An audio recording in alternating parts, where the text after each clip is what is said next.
첫 번째 뉴스는 오늘 밤 10시에 첫 TV 토론이 있다라는 겁니다.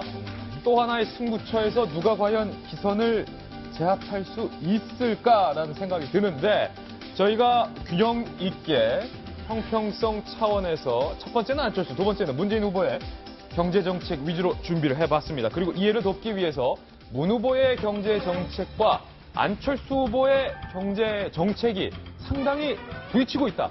상충하고 있다. 반대적으로 가고 있다라는 것을 좀 보여드리기 위해서 두 후보의 경제 정책을 저희가 표로 한번 정리해봤습니다. 먼저 문재인 후보의 경제 정책 소개해드리겠습니다.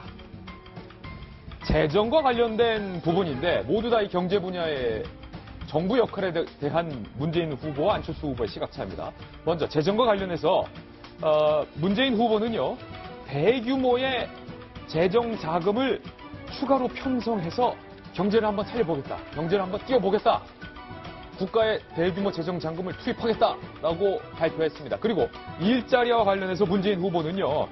국가 주도로 공공부문의 일자리를 81만 개 창출을 하겠다. 이런 정책을 밝혔습니다. 그리고 요즘 핫한 4차 산업혁명 3D인지 3D인지는 유권자께서 파악을 하시면 될 것 같고 5G인지 5G인지도 유권자께서 파악을 하시면 될 것 같은데 대통령 직속의 4차 산업혁명위원회를 신설하겠다. 역시 대통령 주도로, 국가 주도로 강하게 한번 4차 산업혁명을 이끌어 보겠다. 이런 정책을 발표했습니다. 그리고 규제개혁과 관련해서 규제 철폐가 아닌 규제 체제를 재설계할 필요가 있다라고 밝혔습니다. 전반적으로 문재인 후보의 경제 정책은 국가 주도로 재정을 투입해서 국가가 강한 드라이브를 쥐고 이끌겠다, 견인하겠다라는 제이노믹스를 어제 발표했고요. 이와 반대로 안철수 후보의 경제 정책 한번 볼까요? 재정 부분에서는 무슨 소리냐? 재정 쏟아부어서 경제 살리는 시대는 지났다. 일자리도 국가가 공공부문에 일자리 81만 개 늘려서 어떻게 해결하냐? 민간과 기업 위주로 일자리를 만들어보겠다. 4차 산업혁명도 역시 민간과 산업이 주도하고 정부는 뒤에서 밀어주고 받쳐주는 거다. 규제에 대해서도 규제는 철폐다. 환경 안전 분야는 강화하겠다. 신산업 규제를 간편화하겠다. 두 후보가 이렇게 팽팽히 맞서고 있습니다. 특별히 이 4차 산업혁명과 관련된 포럼이 어제 있었는데요. 각 대선 주자들이 4차 산업혁명과 관련해서 이런 얘기를 강조했습니다. 들어보시죠. 4차 산업혁명을 힘있게 밀어붙이고 혁신 벤처기업을 확실하게 지원하겠습니다. 대통령 직속 4차 산업혁명위원회를 만들어서 4차 산업혁명을 직접 밑받침하겠습니다. 그리고 4차 산업시대가 기술 융합을 중심으로 지금 진행이 되고 있기 때문에 우리 안철수 후보님이 융합이 전공이죠. 아주 좋은 호기를 만났습니다. 요즘 정책도 보니까 보수와 진보를 적당히 버물려서 융합으로 이렇게 발표하고 있는 거 보니까 우리 안철수 후보님 전성시대가 올 것 같습니다. 가셨습니까? 아까 홍준표 후보께서 말씀하신 것처럼 융합이라는 거는 버무려지는 게 아닙니다. 이건 하나로 합쳐지는 겁니다. 전혀 개념이 틀리다는 거 말씀드리고 싶습니다. 정부가 먼저 결정하는 것이 아니라 민간에서 자율성을 가지고 결정을 하면 그것을 뒤에서 밀어주는 방식으로 가야 되는 겁니다.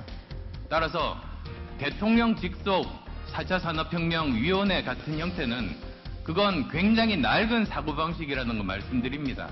안철수 후보님은 민간이 주도하고 정부가 지원하겠다 했는데 저는 4차 산업혁명은 정부가 주도하고 민간이 따라오도록 해야 한다. 이렇게 생각합니다. 네, 정성희 의원님, 각 대선 후보들의 정책에 대해서 들어봤는데 오늘 밤 10시에 대선 주자 토론회가 열리는데 지금 이 시각 벌써 녹화가 아마도 시작이 된 것 같아요. 오늘이 이제 한국기자협회가 하는 첫 번째 토론회고요. 선관위 토론회가 3번 있고 그다음에 KBS가 하는 것이 한 번 있습니다. 한국기자협회 토론회 관련해서 기자협회에서 이미 기자들한테 질문을 다 받았습니다. 그래서 오늘도 이제 여러 가지 쟁점에 대한 얘기가 나올 수 있을 것 같고요. 오늘 우선 이제 문재인 후보하고 안철수 후보 이제 대표적인 두 주자의 어떤 정책에 대한 시각차를 조금 비교해 보면은 한마디로 말씀드려서 문재인 정부는 큰 정부를 추구한다. 근데 안철수 후보는 작은 정부과 효율성 있는 정부를 추구한다는 말씀을 드리고 있고요. 둘 다 이제 장단점이 있습니다만 특히 이제 재정과 관련해서 제가 말씀드리고 싶은 돈과 거는 관련해서, 나라의 돈과 관련해서.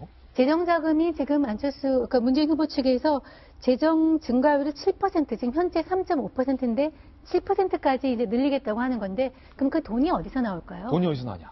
그러니까 결국은 이제 증세나 세금 어떤 부분에서 늘려야 되는 건데 그거에 대해서 좀 세금 늘리는 부분에 대해서 국민들이 합의가 필요하다는 부분하고 말씀드리고 싶고 또 한 가지는 재정을 늘린다는 건 박근혜 정부가 계속 취해온 정책입니다. 소위 말해서 뭐 박근혜노믹스, 초이노믹스와 문재인 정부의 제이노믹스는 그 차별화가 없다. 특히나 돈을 더 늘린다는 부분에서는 그대로 정책을 가져가는 부분이기 때문에 그거에 대해서는 좀 판단이 필요할 것 같습니다. 이제 오늘 토론회, 1차 토론회에서 아마 구체적인 정책에 대한 토론도 이루어질 것으로 보이는데 오늘 안철수, 문재인 두 후보 간에 특별히 뭐 한번 집요하고도 끈질기고도 정말로 이 정면 대결하는 토론 명승부 볼 수 있는 겁니까? 제가 알기로 오늘 좀 정책 토론 중심으로 설계가 돼 있어요. 물론 그래도 또 이제 뭐 그런 이야기 안 할 분이 제가 딱 한 분이 보이는데 5분 중에 한 분은 네. 딱 보이는 분이 실명은 말하지 마세요. 예. 뭐 그분이 아마 그거보다 딴 이야기 좀 몰고 가려고 할 건데 이 두 사람은 이런 이야기를 많이 할 것 같아요. 제가 생각할 때는 뭐 이거는 철학과 시각의 문제고 확장형 재정정책 쓰는 나라들도 있어요. 일본 같은 경우에는 확장적 재정정책으로 좀 효과를 거두기도 했었고 그런데 아까 이제 문재인 후보하고 아까 심상정 후보는 똑같았었죠. 4차 산업혁명에 대해서 나라가 이끌어야 된다. 근데 안철수 후보 같은 경우에는 아니, 4차 산업혁명 중에 우리나라 공무원들이 뭘 잘 알고 있냐. 기업이 먼저 앞서서 나갈 수 있게 하고 나라는 이제 뒷받침 해야 된다. 이런 부분에 대해 가지고 오늘 또 중요한 토론 포인트가 될 것 같습니다. 그렇군요.